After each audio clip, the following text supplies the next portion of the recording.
Hello viewers, నేను తులసి. ఈరోజు మనం హోటల్ స్టైల్లో పెసరట్టు ఏ విధంగా రెడీ చేయాలో తెలుసుకుందాం. ఇది ఎంతో సింపుల్గా రెడీ చేసుకోవచ్చండి మనం ఇంట్లోనే. దీనికోసం ముందుగా 4 గంటల ముందు నానబెట్టినటువంటి పొట్టు పెసరపప్పు లేదా పొట్టు లేనటువంటి పెసరపప్పు అయినా తీసుకోవచ్చు. ఇది కనీసం 4 గంటల ముందు నానబెట్టుకోవాలి. మనం పెసరపప్పు నానబెట్టుకునే ముందే శుభ్రంగా కడిగి ఈ విధంగా నానబెట్టుకోవాలి. ఈ పెసలు అన్నవి 4 గంటలు నానితే సరిపోతుందండి. ఒక కప్పు పెసర్లకి పావు కప్పు బియ్యం సరిపోతాయి. పావు కప్పు బియ్యం తీసుకోవాలి. ఇవి కూడా మనం పెసలు నానబెట్టినప్పుడే నానబెట్టుకోవాలి. సన్నగా కట్ చేసుకున్నటువంటి బిగ్ సైజ్ ఆనియన్ ఒకటి, కొత్తిమీర, 2 పచ్చిమిర్చి మరియు అల్లం. ఇవి వీలైనంత సన్నగా తరుక్కోవాలండి. ఎంత సన్నగా తరుక్కుంటే మనకి అంత బాగుంటుంది. మనం ఈ దోశ బ్యాటర్ని రెడీ చేసుకుందాం. దానికోసం నానబెట్టుకున్నటువంటి బియ్యం మరియు నానబెట్టుకున్నటువంటి పెసరపప్పు వేసి ఫైన్గా పేస్ట్ లాగా పట్టుకోవాలండి. ఇది మనకి కన్సిస్టెన్సీ వచ్చేసి దోశ బ్యాటర్ లాగా పట్టుకోవాలి. ఏమైనా వాటర్ అవసరమైతే యాడ్ చేసుకొని ఇక్కడ నేను చూపిస్తున్న విధంగా పలుచగా పట్టుకోవాలి. మరీ పలుచగా ఉండకూడదు, ఈ కన్సిస్టెన్సీలో పట్టుకోవాలి. దీనిలో రుచికి తగినంత సాల్ట్ వేసుకోవాలి. ఈ సాల్ట్ బాగా కలిసేలాగా కలుపుకోవాలి.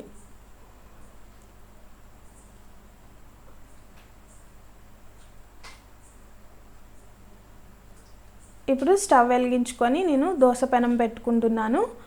ఈ దోశ పెనం అన్నది మనకి స్టార్టింగ్ దోశలు వేసేటప్పుడు మనం పెనం కడిగి ఉంటాం కాబట్టి దోశలు అన్నవి సరిగ్గా రావు. అందుకని కొంచెం ఒక 4 చుక్కలు ఆయిల్ వేసి అప్లై చేయాలి. మనకి ఫస్ట్ దోశ కొంచెం మందంగా వచ్చినా సరే తర్వాత దోశలు చాలా పలుచగా వస్తాయి.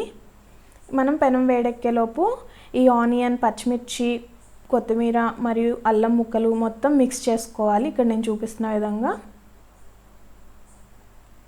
మనకి పెనం కొంచెం వేడెక్కిన తర్వాత మనం దోశ బ్యాటర్ వేసుకొని పరుచుకోవాలి.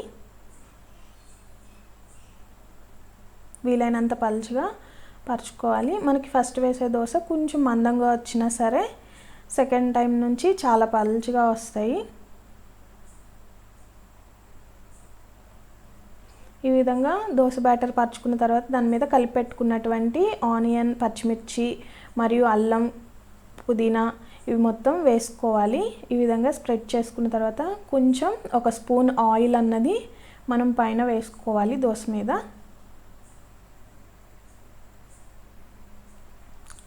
మనం ఫస్ట్ దోశకి కొంచెం ఆయిల్ అప్లై చేసినా సరే సెకండ్ టైం దోశకి పెనానికి ఆయిల్ అప్లై చేయకుండానే చక్కగా పలుచగా వచ్చేస్తాయండి. ఇక్కడ నేను చూపిస్తున్న విధంగా మీరు ఈ పెసరట్లు వేసుకున్నట్లయితే చాలా మంచిగా కుక్ అవుతాయి. ఇలా కొంచెం వేగిన తర్వాత మనం ఈ పెసర దోశని మధ్యకి ఫోల్డ్ చేయాలి. ఫోల్డ్ చేసి 2 వైపులా కాల్చుకోవాలి.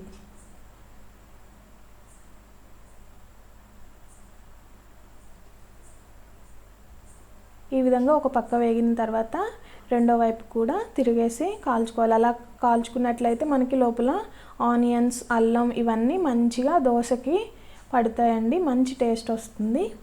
ఈ విధంగా మనం మిగిలిన బ్యాటర్ మొత్తం పలుచగా దోశల్లాగా పరుచుకొని ఆనియన్, పచ్చిమిర్చి మరియు అల్లం ముక్కలతోటి సర్వ్ చేసుకోవాలండి. ఎంతో టేస్టీగా ఇంట్లోనే సింపుల్గా హోటల్ స్టైల్లో పెసర దోశలు రెడీ అయిపోయాయి. ఈ పెసర దోశలు మనకి అల్లం చట్నీ లేదా పల్లీ చట్నీతో చాలా టేస్టీగా ఉంటాయండి.